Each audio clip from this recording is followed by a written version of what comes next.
Hi, Adam Day here from EXP. I spoke to an old friend of mine. It's a little story for you. So I spoke to an old friend of mine who I haven't spoken to in a few years, very recently. He's an ex-estate agent who's worked in a different industry now for the previous few years and has carved out a very incredibly successful career in that industry. But we were chatting anyway about my new role, this EXP thing, what it was all about, what was on offer, as he was maybe interested in getting back into estate agency. And we discussed a whole range of subjects, but the most interesting was when we started talking about estate agency and estate agency in general. There were a few things that we talked about, and one was related to the market right now. And he was telling me that he was currently selling a house in Oxfordshire. I think it was his late mother's house, and how he'd had it on with a local independent agent and how he was really disappointed with their service.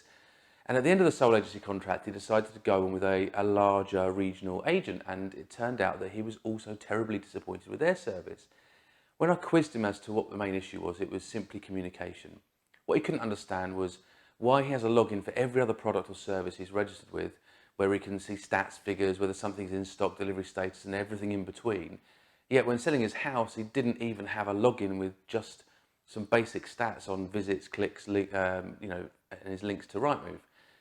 It's something I've been banging on about for a few years. Consumers want, in my opinion, information, knowledge. They don't want complete control, but they want that little bit of control. They want to be communicated with, and they're happy with automated milestone communications when a viewing is booked, what the feedback is, how many clicks has the property received, and access to maybe advice videos on why the house hasn't sold perhaps. We then got onto the subject of fees, and I asked what he was being charged, and he started laughing. And he went on to tell me that in both instances, he only called the one agent out. And he explained to each of those agents that he didn't have any plans to play one off against the other. He just wanted to sell the property and instruct that agent. And in each instance, the valuer said, we normally charge 1.5%, but we can reduce that to 1% if you like. Yes, of course he liked that. Each agent just gave him £2,000 off when he told them that they were the only agent going out to the property. So to raise your fees, it's quite simple. Just don't give them away in the first place.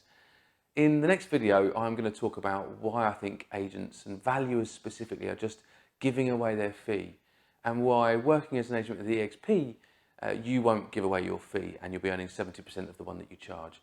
So give me a call, drop me a DM, make some comments if you agree or disagree. Love to hear your thoughts, and I'll speak to you soon.